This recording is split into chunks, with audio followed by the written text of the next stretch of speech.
Welcome to Unleashed. I'm your host, Will Bachman. Today is part 3 of a 6-episode miniseries on how to enhance the client experience. Episode 128 introduced the series. Episode 129 provides 29 suggestions on how to enhance the client experience during the proposal phase of a project lifecycle.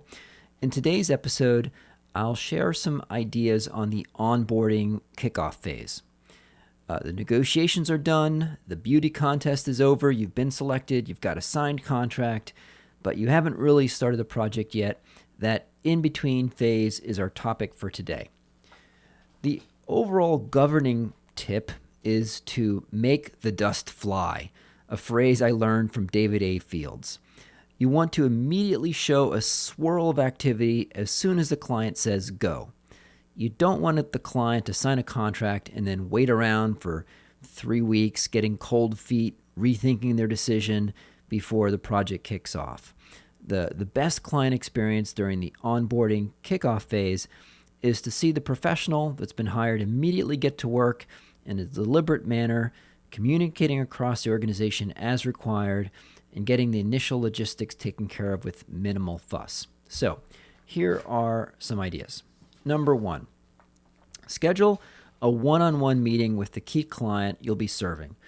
Now that you've gotten past the negotiation phase, you can get to a real discussion on the political landscape, the stakeholders, and how to announce the initiative to other members of the organization. Are there any particular members of the organization that the key client wants you to mentor and develop? Who can own the work, process, tools once you leave? Number 2, based on the preferences of how this senior client wants to be involved, schedule check-ins for the rest of the project to make sure you have time on her calendar throughout the whole thing. Number 3, schedule a core team kickoff with the key members of the client organization you'll be working with day to day. The nature of that meeting will depend on how familiar those individuals are with the project. If it's a cross-functional team that is just learning that they've been volunteered, you'll want to probably have the senior client sponsor explain the context and the expectations for their time commitment, walk this core team through the goals of the project, the plan, the expected deliverables. You want to conduct what we called at McKinsey a team learning discussion, where, what is everyone hoping to get out of the project? What do they hope to learn? What constraints do they have? Does someone have to leave at 5:30 to pick up their kids? How do they like to communicate? Text, email, Slack, phone call, those normal team kickoff, team learning topics. Number 4, if appropriate, perhaps you organize a kickoff team dinner or team lunch or some other kind of team event to get to know one another. Number 5, data request. So refine your data request with input from the core team and then get it out syndicated to the right people across the organization. And usually I would emphasize, at least initially, that you don't want people to do any work to create new content, just to kind of give you whatever reports they have off the shelf, just at least to get started. Number 6, if appropriate, have the client sponsor send out an announcement about the project to the broader client organization. Could be an email, could be an all-hands discussion, and that's if there will be a bunch of consultants wandering the halls or wandering around the plant. That can make people nervous, so you want to get ahead of it and communicate why you're there. And that message from the client sponsor, if it's, say, an email, it'll help you if you're interacting across the organization. If you're asking people for data or their insights, you can bring a copy of that email and say, here, this is why we're here. Number 7, come prepared with a logistics checklist to make the client feel like you've done this before and you aren't winging it and just thinking up things, ad hoc. And that would cover some of the following items. Number 8, ask an executive assistant to the client to provide a contact list.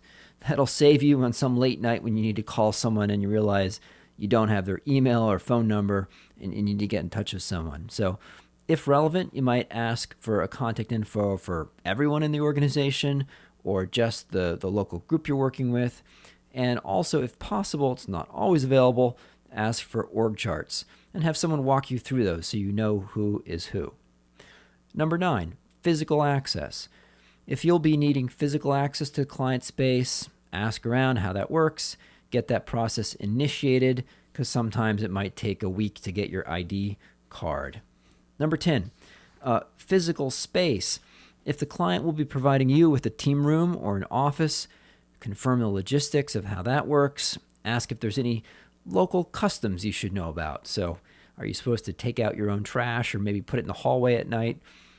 Number 11, supplies. If you're going to be working out of the client site for a while, then either have delivered some office supplies, either ship it there or go to a local office supply store, and probably just buy your own printer for Pete's sakes. That way you aren't always raiding the client's office supply cabinet and trying to figure out how to connect to their printers. Number 12, snacks. If you have a team room, consider having some snacks always available on your team room table. It's not so good for your waistline, but if you got some free chocolate, clients might be more liable to drop by. Number 13, technology access. If you will be working at the client site and you'll need to access their Wi-Fi or printers or even systems, discuss that. Number 14, agree on what PowerPoint template you're going to use. Yours, the client's. Number 15, agree on how you will share files. So you're just going to email stuff. You can use Box, you can use Dropbox, or some other system. Number 16, get the details on how to invoice the client and whom to invoice, whom to include when you send the invoice if they want any particular information on there, like a purchase order number. Number 17, get set up for electronic funds transfer. In 2018, I partnered with David A. Fields. Together, we led a series of workshops on client experience that were attended by dozens of independent management consultants. And at one of these events, all the attendees worked together to create an ebook summarizing our key takeaways. And we titled it Walk Your Dog Backwards and Other Lessons to Grow Your Consulting Practice. I'd like to thank Saad Ayub for consolidating our ideas on the onboarding phase in that ebook. And I've drawn on Saad's summary to create this podcast. If you sign up for the weekly Unleashed email at umbrex.com/unleashed, you'll get a checklist with all the ideas from this mini-series, and you also get a link to download for free that ebook that I just mentioned. So, thanks for listening. If you found this helpful, I hope you'll share it with a friend or post it on social media, or perhaps even write a review on iTunes. That helps other people discover the show. Again, thank you for listening, and tune in tomorrow for our discussion of the next phase, how to improve the client experience during the actual project execution itself. Thanks.